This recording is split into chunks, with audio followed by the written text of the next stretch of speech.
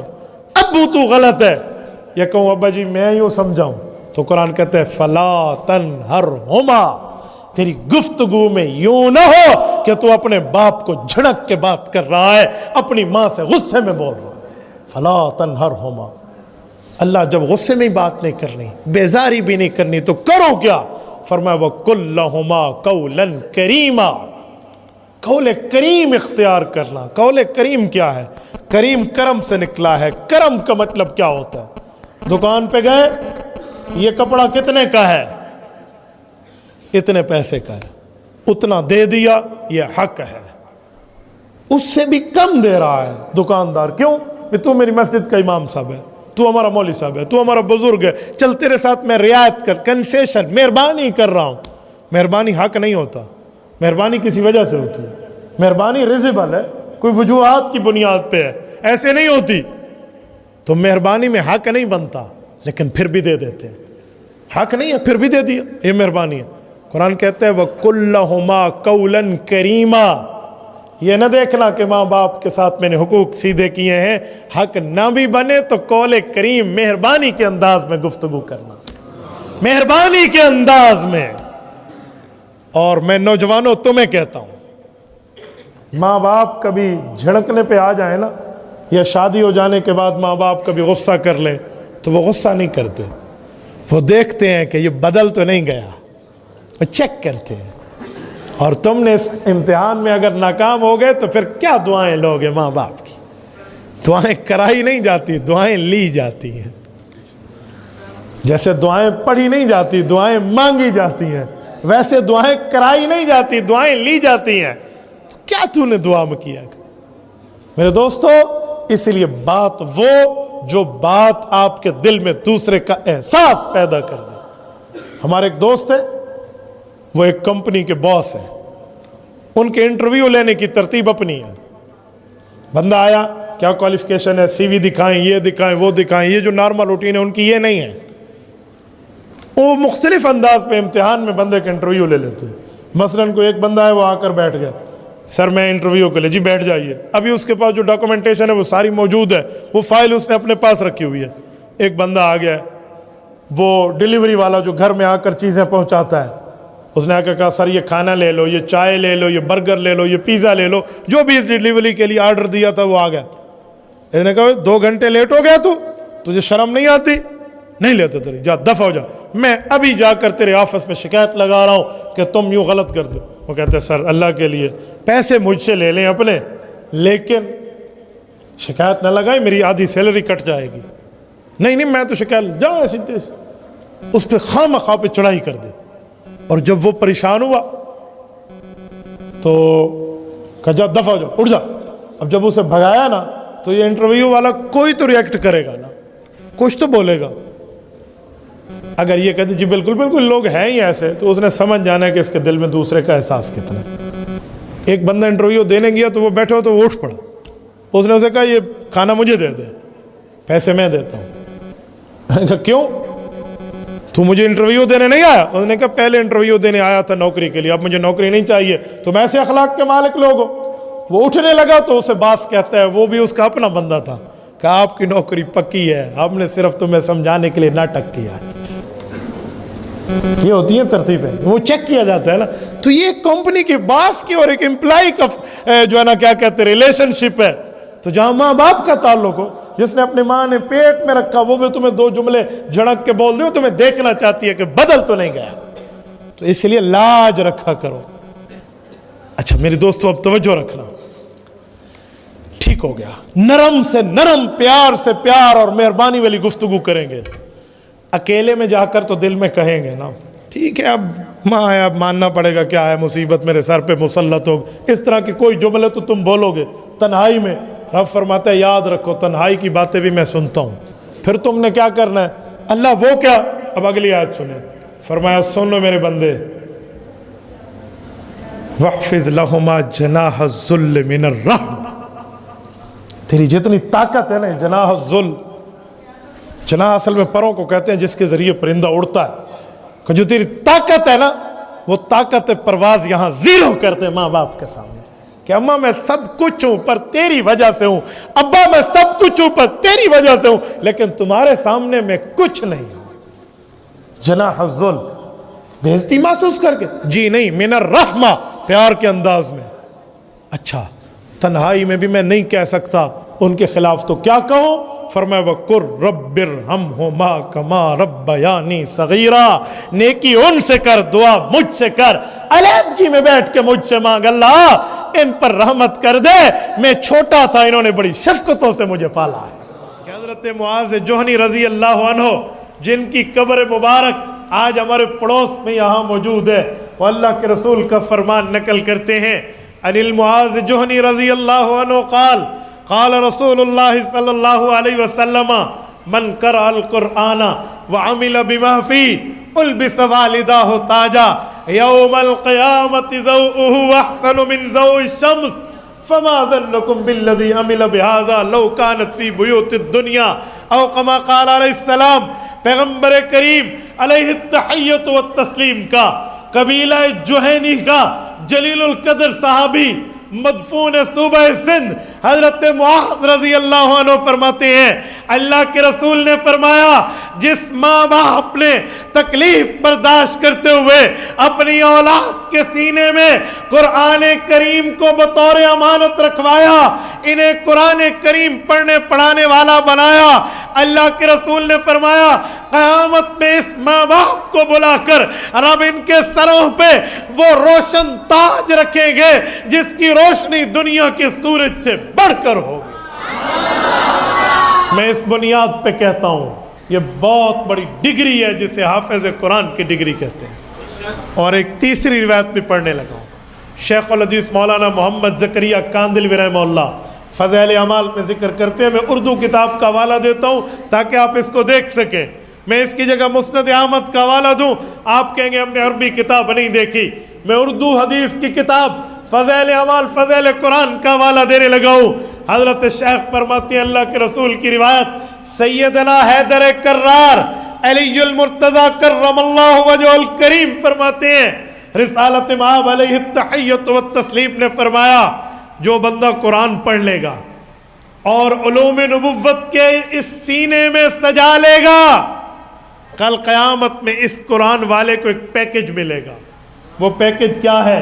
رب کریم اس سے بلا کے کہیں گے تو نے میری کتاب کی عزت کی، میرے فرمان کی عزت کی، میرے کلام کی عزت کی، میں آج تیری عزت مجمع کے سامنے کر رہا ہوں، اپنی فیملی کے پاس جا، خاندان کے پاس جا، عشرۃ من اہل بیتہ کلہم وجبت علیہ النار، وہ 10 بندوں کی لسٹ لے کر آ جا جن پر جہنم واجب ہو چکی ہے، جو دوزخی بن چکے ہیں لیکن تیرے فیملی ممبر ہیں، تیرے خاندانی ہیں، تیرے عزیزان اور رشتہ داران ہیں، ان کی لسٹ لے آ۔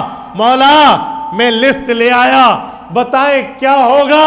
فرمایا میں اللہ خداوندی آرڈر جاری کر رہا ہوں، تیرے قرآن سے محبت کی وجہ سے ان 10 کو جنت جانے کا حکم کر رہا ہوں۔ میرے دوستو یہ قیامت میں اس کا اعزاز ہے جو اس مدرسے سے قرآن کریم پڑھ کے نکل رہا ہے۔ اور میں ایک جملہ کہہ رہا ہوں سنو، اس بنیاد پہ یہ تینوں روایتیں جنت کے درجوں کے اسکیل، نمبر 2 حافظ قرآن کے ماں باپ کے سر پہ تاج، اور نمبر 3 یہ بہت بڑا پیکج جنتی بنانے والا جہنمیوں کو، تو یہ جو حفظ قرآن کی ڈگری ہے اس پر یہ 3 انعام ہے۔ آپ بڑی بڑی ڈگریوں کی باتیں کریں، پڑھ جائے کوئی ایم اے کر جائے، ایم فل کر جائے، پی ایچ ڈی لیول تک چلا جائے، پروفیسر اور ڈین بن جائے، لیکن اگر اس کے پاس قرآن کی ڈگری نہیں ہے تو کوئی ڈگری کا کوئی دنیا آخرت میں فائدہ نہیں ہے۔ چند محدود متاع ہے، ایک وقت کی ہے، 2 ٹائم کی روٹی کا گزارا چل رہا ہے، لیکن جب آنکھ بند ہوگی جس ڈگری نے تمہیں اعزاز دینا ہے وہ یہ حفظ قرآن کی ڈگری ہو۔ دنیا کی تمام ڈگریز سے بڑھ کے ڈگری ہے، دنیا کے تمام سرٹیفکیٹ سے بڑھ کے سرٹیفکیٹ ہے، دنیا کے تمام عہدیداروں کی عزت سے بڑھ کے عزت اس قرآن کریم والے کی ہے جس نے اپنے سینے میں اللہ کے قرآن کو محفوظ کیا ہے۔ اور سنیں اللہ رب العزت نے قرآن کریم کی برکت سے اس بندے کو یہ مقام دیا، اس کے والدین کو یہ مقام دیا اور اس کے فیملی ممبرز کو یہ مقام دیا۔ میں آپ لوگوں کے ضمیر پر بلکہ غیرت کے دروازے پہ دستک دیتے ہوئے کہتا ہوں، سنو، آج ہم کاروبار کرتے ہیں تو ایک اپنا تجارت کے لیے مشیر رکھتے ہیں، کوئی عدالتی مسئلہ آ جائے تو لیگل ایڈوائزر رکھتے ہیں، اپنا قانونی مشیر رکھتے ہیں۔ اسی طرح بندہ بیمار ہو جائے تو ڈاکٹر اور فیملی ڈاکٹر ہم رکھتے ہیں، بھی یہ ہمارا گھریلو ڈاکٹر ہے۔ تو بھائی دنیا کے معاملات کے لیے تم نے تجارتی مشیر بھی رکھے، قانونی ماہر بھی رکھے، فیملی ڈاکٹر بھی رکھے۔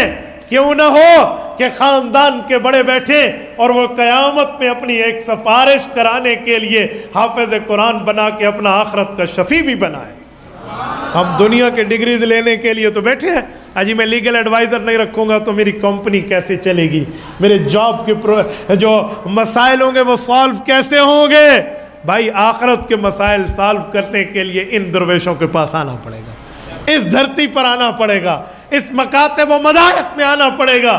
یہ سفارشی ہوں گے، یہ ایک جملہ بولیں گے، ہمارا بیڑا پار ہو جائے گا۔ تو ہمیں بھی تو اپنے سفارشی بنانے چاہیے۔